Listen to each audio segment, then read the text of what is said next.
Hey, I'd like to welcome you to another episode of Mission Matters Money Podcast, your source for everything money. My name is Adam Torres. You can follow me on Instagram over at Ask Adam Torres to keep up with my book releases, book tour set schedule, signings, all that other good stuff. Always love to connect with you there.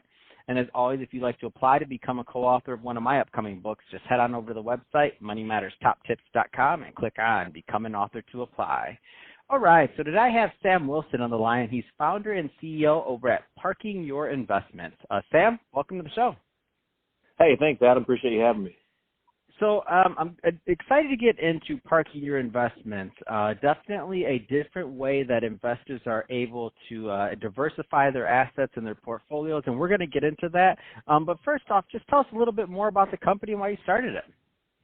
Sure. Yeah, we buy parking lots and parking garages nationwide, and the reason we started it was really to purchase easy to manage, hands-off, cash-flowing, income-producing real estate. So let's go a little bit further. So I know there's a lot of people listening right now, a lot of investors. This is a show on money, and they're thinking, I never really thought about investing in that. I mean, you hear a lot of the other markets pretty often. So whether it's commercial like office space, medical space, whether it's your single family homes, whether all these different things that people look at for passive income, but you don't hear about parking lots and parking structures or parking lots and parking garages that often.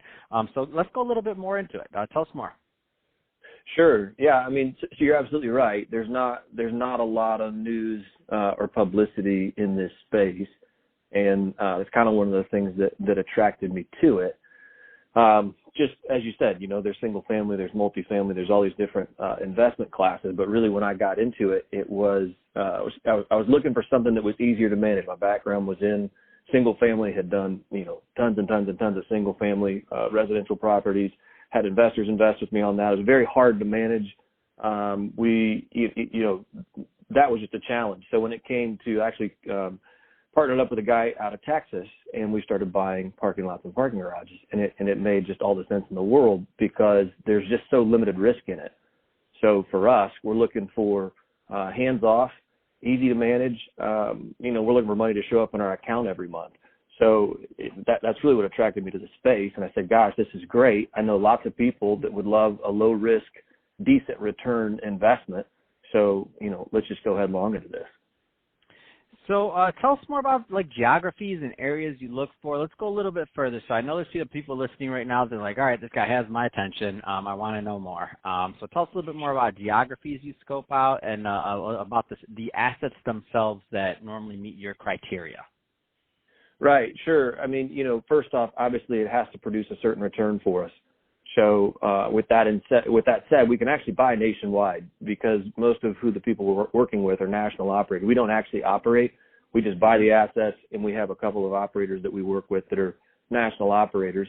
So we buy the assets, plug in the national operator, and that being said, we can buy anywhere as long as the cash flow makes sense. But there are certain criteria. I hate to say it because I know you're in California, but we stay off the coast typically just from a regulatory and taxation. Yeah. I'm from Michigan, yeah. So it's all right. I would stay off the coast too. Taxes, everything else is just not. There's some deep pockets that make it very hard to get into properties, not necessarily at the right prices. So no, I get it. Go ahead. Right. Yeah, that's it. That's exactly it. So you could look at something in downtown, you could look in New York City, that'd be great, but you're not going to make any money at it, especially if you're running a surface parking lot. Mm-hmm. So, I mean, there's just no money there. So, we're looking at kind of your secondary markets. You're looking at, Cincinnati, Louisville, Indianapolis. That's a great one. Detroit or St. Louis. I mean, cities like that. And there's loads of those cities across the country that really meet our criteria. So we look in all of those places. I mean, we're actively, researching and marketing in all of those locations. How are deals structured? I know, and obviously there's going to be some nuances there, but for people that are listening that have never participated in pooling assets like this, talk about how deals structure a little bit. Yeah, it's pretty simple. I mean, we just set up a limited partnership that owns the asset itself, and then my company obviously the general partnership, and that manages the limited partnership. So for each asset we buy, there's a certain number of investors who are going to get in on that asset, and that's the asset that they own. And depending on how much risk we're taking on, or kind of what the profile is, they're either, we'll structure returns differently based on each asset. If it's a very basic asset, maybe the returns are pretty standardized. But if it's something, hey, we try to be open, say, hey, look, we're rolling the bones on this a little bit. You're going to have maybe a suffering on the cash flow on the front end, because we see we need to turn this lot around, which we run into that a lot. We'll either find bad leases, or you'll find just poor management, or we see, there's a variety of things we look for. We say, hey, look, that's a lot we can turn around. So maybe on that one, investors are going to get paid a little bit more of a premium for holding out and taking the risk alongside of us. So every asset's structured slightly different in the compensation side, but the general form is the same. No, yeah, and it's just like a apartment building. If we think about that, just a value add. They have to go in and they have to turn the apartment building away, whether it's leases or tenants or something else. Well, parking lots and parking structures or garages have their own set of value add propositions. So completely get that.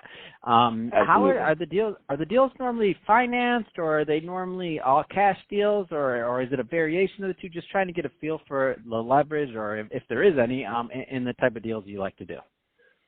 Yeah, sure. Of course, there's only a handful of lenders that understand parking. That's what I was thinking. I know it's very niche, yeah.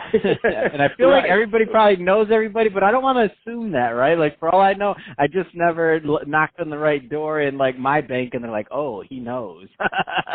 Right. Yeah. So we've got a specific lender that we work with that knows us, that knows what we can do. The leverage on those, we can typically get them financed at 80%. Wow. Nice.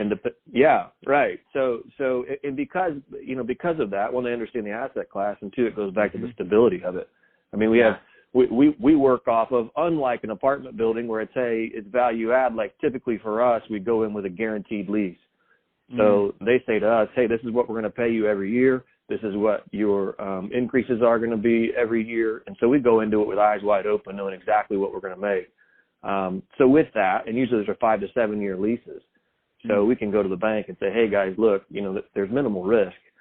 You got a 7-year lease with an operator that's traded on the NASDAQ. Like, there's not much downside to it for us. So the bank is really, pretty easy to work with on it. So what is what's the other side of this? So, I mean, obviously it's low risk, but I always have to, play that other side too. So there's low risk. I get that. I get that because you have the lease in there, you have the leverage, you have everything else. To me, it seems like any other type of real estate asset class. Obviously, the metrics are just different because you're not dealing with it like a normal cap rate or something like that. Are you dealing with basically cash flow in the property just like you would in an apartment building? Is that kind of similar, or give me some thought process around that?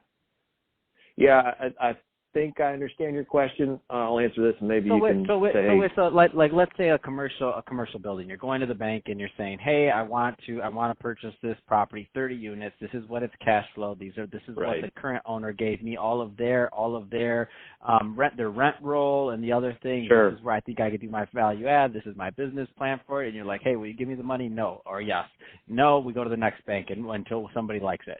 So with parking lots, I'm just trying to get a feel. Is it like a cash flow proposition on getting the mortgages and everything else similar to that, or is it really different and I'm off? Just because I've never bought one. No, I'm curious. Yeah. No, you're absolutely right. It's 100% based on cash flow, and it really is based upon the leases that we can sign. So we'll go to our operators, and they'll give us leases ahead of time. So before we've obviously got across the finish line, we know what we're going to get paid. So they look at that and they say, okay, yeah, it's based on cash flow.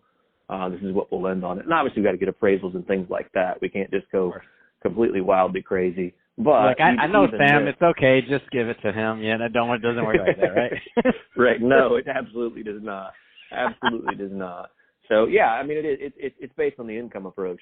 I mean, if that's what you're asking, it's absolutely. So it's very similar to that, or to a lot of the other spaces. It's just a whole nother asset class and potential for people to diversify their portfolios. For sure. Because it sounds to me, and I don't know this, but and correct me if I'm wrong, but how some of the some of the storage spaces. A lot of people are attracted to those because of maybe the cushion for like recessions and other things like that. Mm-hmm. So this sounds to me like it may have some of the similar characteristics or properties. Am I off or? No, it absolutely does, and that's one of the reasons that I was drawn to it as well. Is that it does present quite a bit of downside protection.